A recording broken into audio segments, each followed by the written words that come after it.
Salut, c'est Trado, content de vous retrouver pour la mise à jour de l'analyse technique du CAC 40 avec une incertitude maximale. Je le répète, si vous découvrez ce format, enfin ça vous le savez déjà, hein, les marchés détestent l'incertitude et actuellement les résultats de l'élection présidentielle, quel que soit le vainqueur, se situent dans la marge d'erreur statistique. Autrement dit, c'est du pile ou face. Ça va se jouer sur un ou deux États, quelques swing states, mais voilà, les marchés détestent ne pas savoir à quelle sauce ils vont être mangés. À cela s'ajoute le fait que l'Iran, par le biais de son leader suprême, a dit qu'il fallait pas s'attendre à ce qu'il reste les bras croisés. Cela rajoute encore de la tension géopolitique. Donc on a du mal à prendre de l'altitude. En tout cas, le CAC 40 a pris 0,80%. Pourquoi direz-vous? Parce que c'est un rebond technique, on en a parlé dans la dernière vidéo. On avait expliqué qu'il y avait un setup trado bull. Je vous rappelle rapidement le setup trado bull si vous découvrez le format.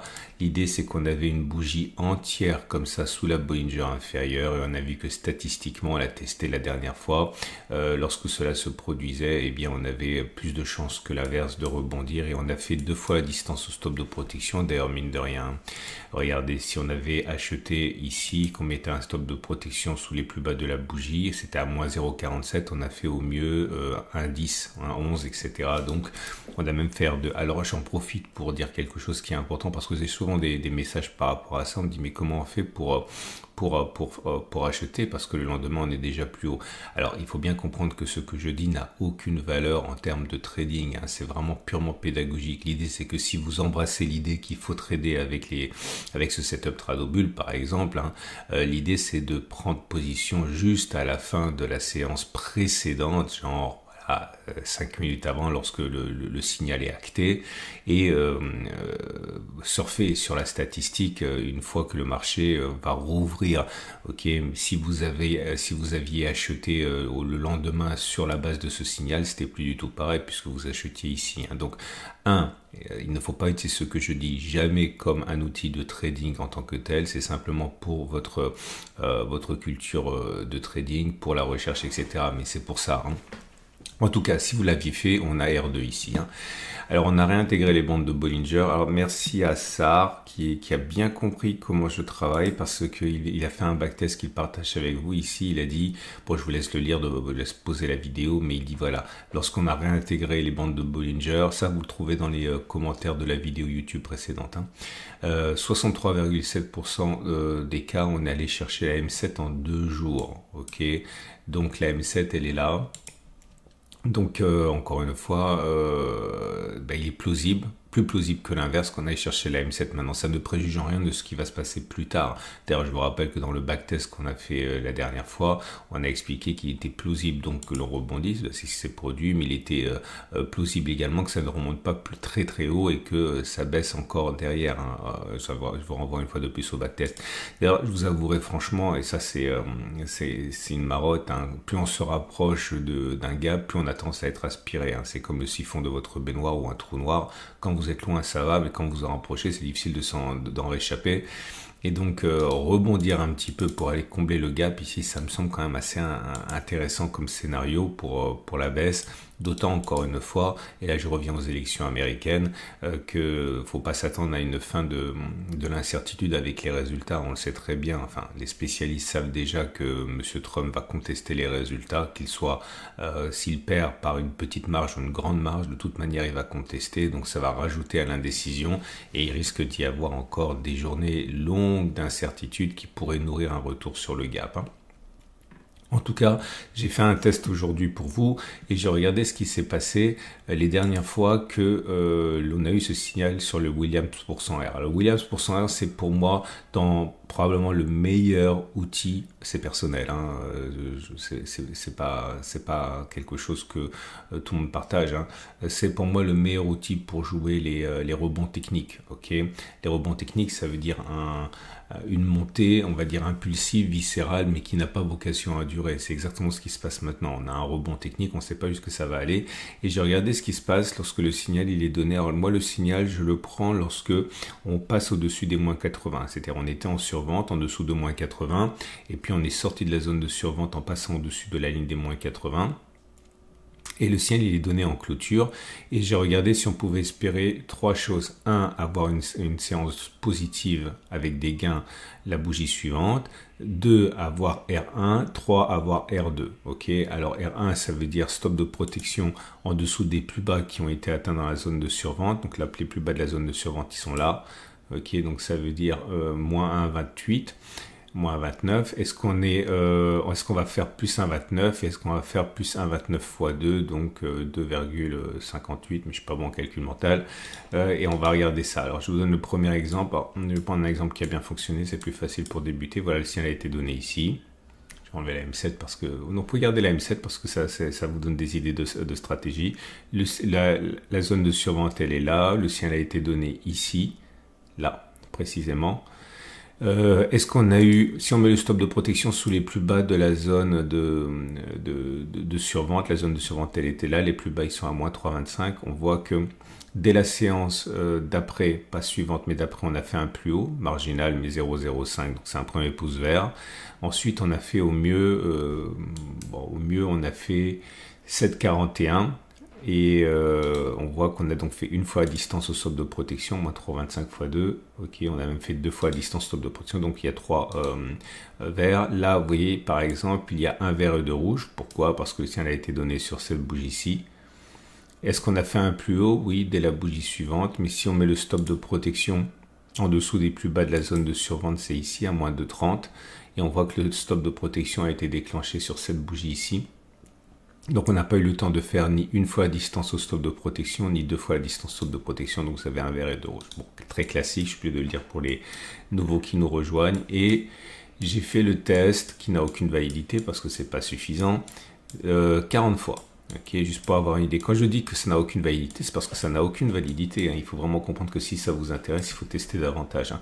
Là, j'ai encadré parce que c'est des cas assez toxiques hein, où vous avez des zigzags comme ça et beaucoup de faux signaux.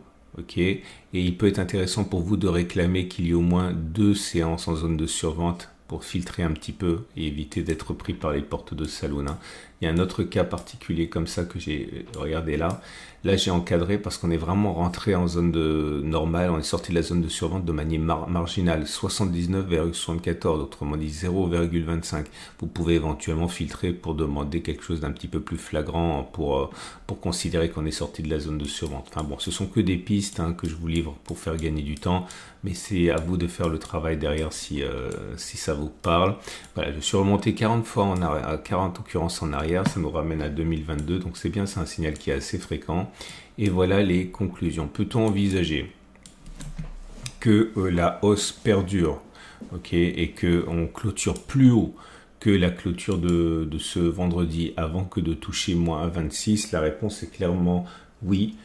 73% de chance, quasiment 3 fois sur 4, ça a fonctionné comme ça 29 fois, ça a échoué 11 fois. Okay. Est-ce qu'on peut envisager de faire R1, c'est-à-dire moins 1,26, donc plus 1,26 vers le haut avant de toucher le stop de protection? Là, ça devient beaucoup plus critique, ça a fonctionné 19 fois, ça a échoué 21 fois, donc uniquement dans 48% des cas.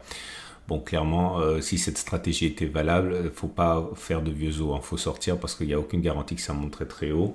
Et peut-on envisager de faire 2 fois la distance stop de protection, donc 1,26 fois 2? La réponse est non, hein, statistiquement. Non, statistiquement, ça ne veut pas dire que ça ne va pas arriver, ça veut dire que si vous le faites 100 fois, vous avez plus de chances d'échouer que de gagner. Ça a fonctionné 15 fois, donc uniquement dans 38% des cas. Bizarrement, si ce backtest était valable, ça a fonctionné dans 38% des cas, mais ça ne veut pas dire que c'est pas rentable. Parce que si vous gagnez 2 fois plus, si vous avez raison que vous ne perdez quand vous avez tort, c'est-à-dire pour 100 € de risque, vous avez gagné 15 fois 200, puisque vous avez 2 fois la distance de protection, vous perdez 25 fois 100, donc ça fait 25 fois 100, et on voit bien que 15 fois 200, c'est plus grand que 25 fois 100, donc c'est en fait plus rentable en fait que de viser une seule fois la distance de protection, même si vous avez tort plus souvent. Et donc tout ça pour dire quoi? C'est que ça milite pour l'idée d'une continuation de la hausse. Donc si vous avez acheté par exemple sur la base de ce qu'on a dit sur le Trado Bull, normalement Il n'y a pas d'urgence à spéculer, à sortir. Par contre, ne soyez pas non plus très très gourmand parce que ça risque de retomber comme un soufflet d'air. Pour la troisième fois, ça m'arrangerait bien pour aller chercher le gap. Rien d'autre à dire, je vous montre rapidement les bougies sur les marchés américains qui sont directeurs, comme vous le savez très bien. La Mundi Monde, enfin le TF Monde, il réagit aussi, ok, mais on n'a pas encore touché le support des 530-525. On est relativement en sécurité par rapport à ça. On peut rebondir juste en bas de la zone si on a de la chance. SP500 c'est pareil, ça rebondit, mais c'est mieux parce qu'on a touché la zone de support ici. Donc la tendance n'est pas menacée, on est toujours dans une structure haussière, vous voyez. Tant qu'on n'a pas clôturé en dessous des plus bas, tant qu'on n'a pas clôturé comme ça, on est toujours dans une structure haussière. Et le Nasdaq, pareil, il rebondit et il rebondit sur la zone de support des 19 950, 19 600 et là c'est pareil, tant qu'on clôture pas en dessous de la zone de support de référence, ici on était, vous voyez, on était en structure baissière, puis on est basculé en structure haussière. Ok, et tant qu'on clôture pas en dessous, eh bien, on est en structure haussière. Hein. Voilà, on va passer au trade du jour. Votre rendez-vous avec IG. IG, bien plus que du trading. Une équipe d'experts à vos côtés. C'est toujours la même chose, j'ai envie de dire. Hein. Rien n'a changé avec cette séance, on rebondit simplement.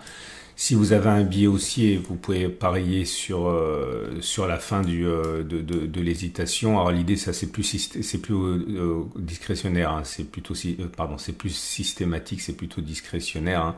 Hein. Par exemple, vous pouvez vous dire voilà, ça va rebondir, on va revenir sur les plus hauts parce que ça va bien se passer. Stop de protection en dessous de gap, vous pouvez avoir un très bon ratio gain-risque, hein, même jusqu'à 2.